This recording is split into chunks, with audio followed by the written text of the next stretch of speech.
that music and fashion has now fused into this one arena, and you're seeing that.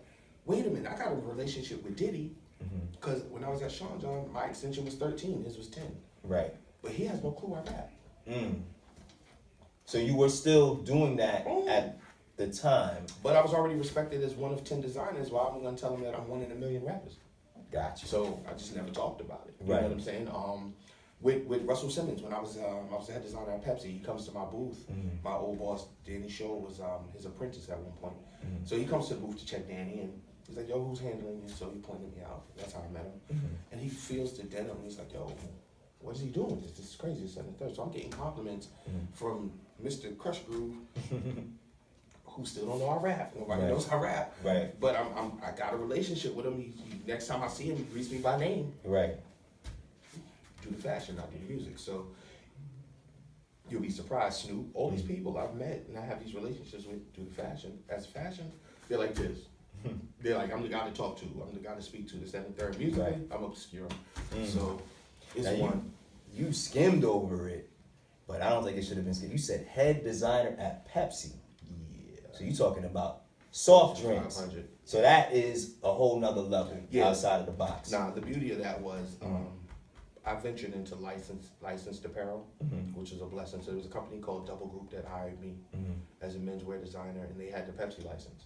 That's crazy. So at 26, I was the head designer for Pepsi clothing for 2 years, and then I left there and went on to work for another company, the Assis Group, through the same licensing firm, and became the head designer for Pepsi Women. So I was with Pepsi for about 4 years. Wow.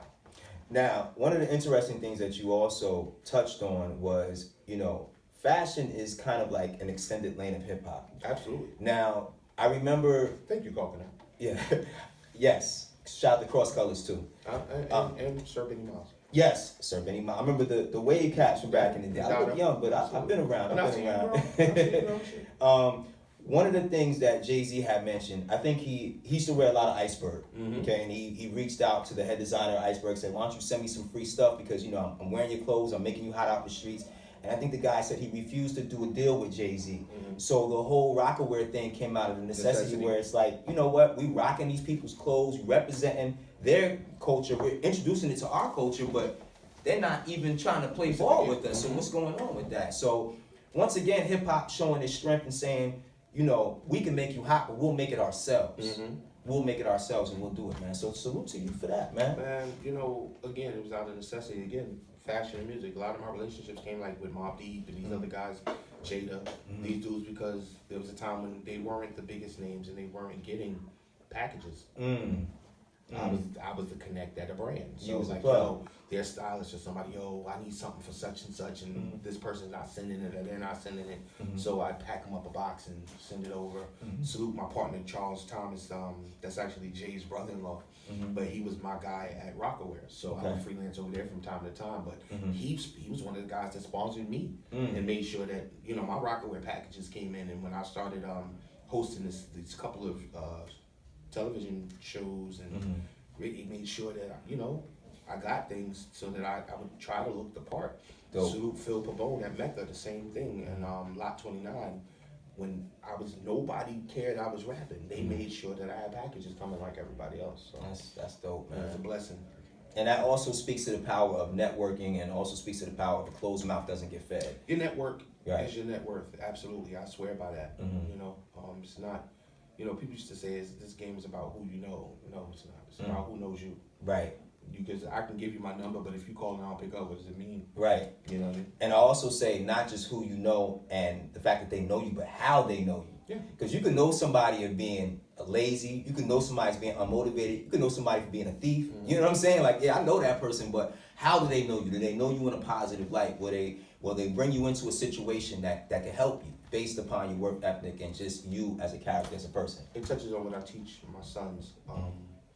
That branding isn't just in business. Right. You have a personal brand as an individual. When your name comes up in conversation, what does that conjure? Right. Who are you? So every move that you make, you have to think it's your personal brand. And if you can understand branding when it comes down to selling an item, then you have to understand how branding works in selling yourself. True story. So they became, I was trying to make marketing geniuses out of them with themselves being the product. Right. it's important to really understand that your personal brand takes you way further than any talent can ever take you. That's Any a dream. money can ever take you. Right. You know, your brand will get you the money. Your brand will get your talent heard if people know you to be whatever they need or whatever is missing. That is a jewel, ladies and gentlemen. That's a jewel.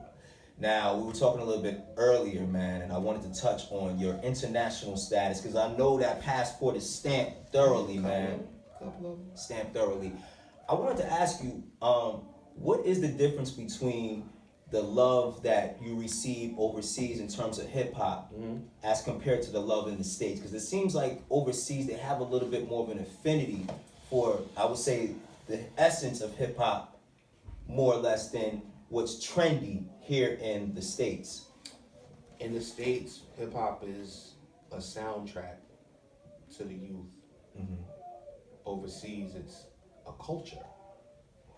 Hip hop is Judaism. Hip hop is Buddhist. Hip hop is Christian. Hip hop is literally a culture. It's what defines me. It's who I am. It's how I dress. It's how I carry myself. It's what dictates my responses. It's what dictates my impulses. And I'm very seasoned from both sides of, I'm of a R&B soul household, obviously, you know, but I was born into and raised by hip hop, you know. So I can relate when I go overseas to these people that were born emulating and trying to aspire. They have so much respect for our culture because they're not in it. That's deep. They don't take it for granted. Like, we're in it, we're of it, so we don't even realize what we are. Just like how we're lost in so many other places, you know, woke generation, right? But as lost as we are, we take things for granted. No one ever really reads the book they've read.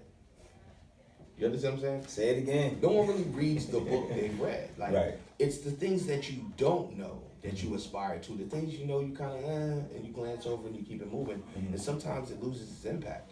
What I love is that on certain terms, you can really revisit, reinvent, and retouch on things that are so important, like the culture, and realizing the music and rap is nothing but the soundtrack to the culture.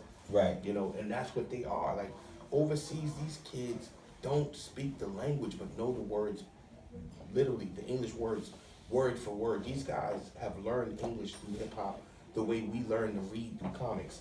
Crazy. At one point, you Right. know, it's that vital to them. Hashtag.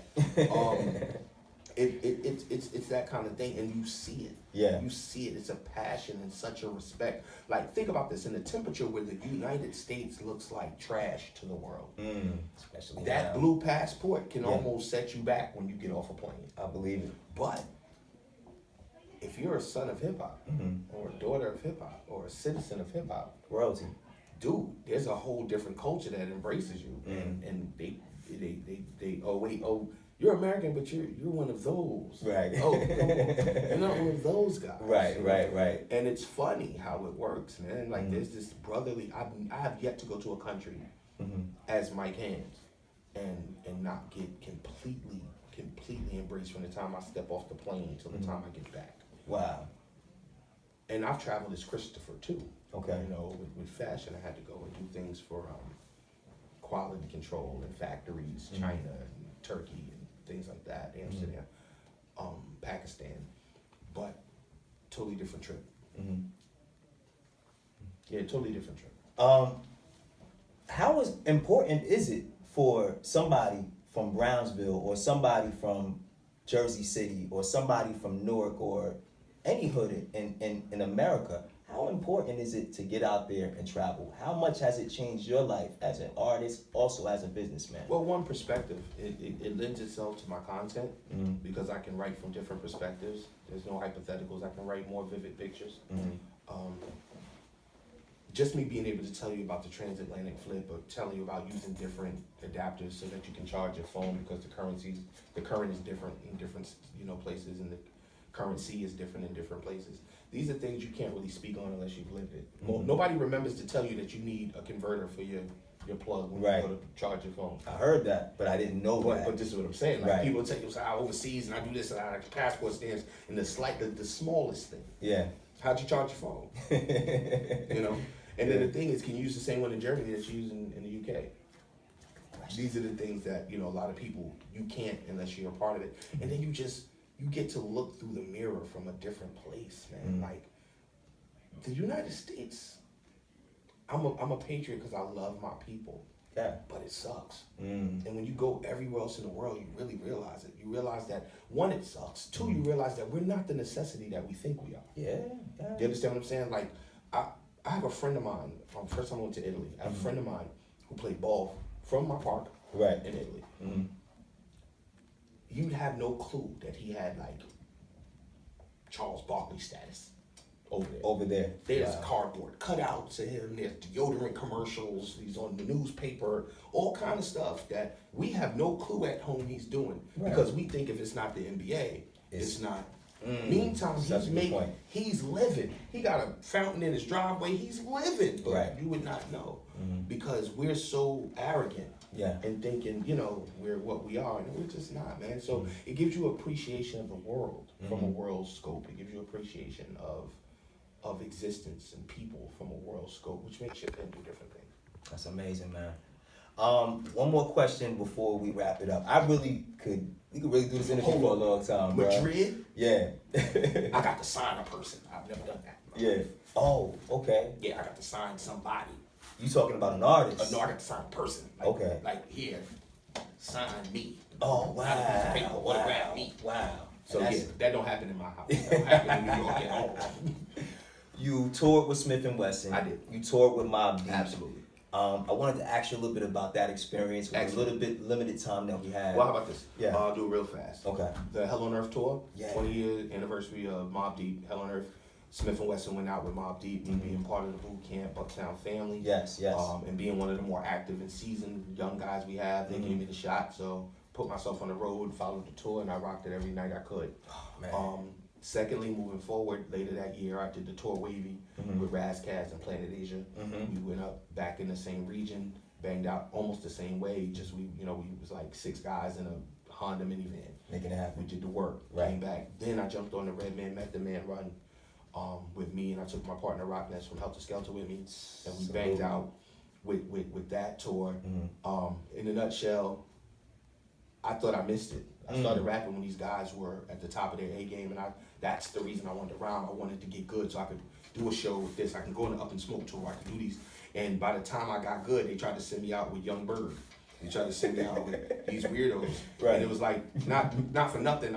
Even if I wanted to play the groupie game, y'all my daughter age, I can't even play with that. So it's a different caliber anyway, man. The fact that I was able to tap back into the guys that I wanted to work with is all I care about. So I don't need 1 million sales. I just need 100,000 that mess with me. Got you. All over the planet. So that's really it. And truthfully, think about it, whether it's Waka Flocka fans or it's Coogee Rap fans, if the place only holds 350, it only holds 350 no matter who it is, right? That's true. So I just need a packed house. I don't care who it is. I feel you, my brother. Hey, we're going to keep it moving right now. This is Vital. This is Mike Handz. I already named all his titles, so you need to log on MikeHandz.com. Absolutely. That's DZHANDZ, okay? Spell it the way we know how to spell it. Spell it the way the culture instructs you to spell it. Mike Handz, one of the illest entrepreneurs, CEOs, promoters. I can't even run it all down. My name is D.Bail. Vitalgroundz.com. Y'all check us out, all right? Hold on. Okay, we got something It else. would not be right. Yeah. If I did not plug December 19th. Right on. Rap Starter Series.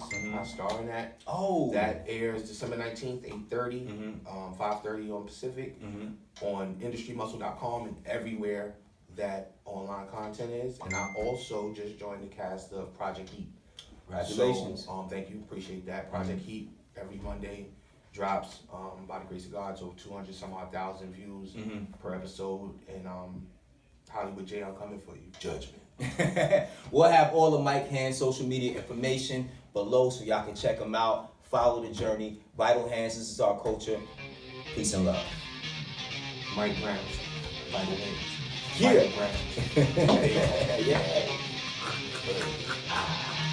My mindset, get it how you live like a non-vet. Running through these alleys east side of Old Prospect.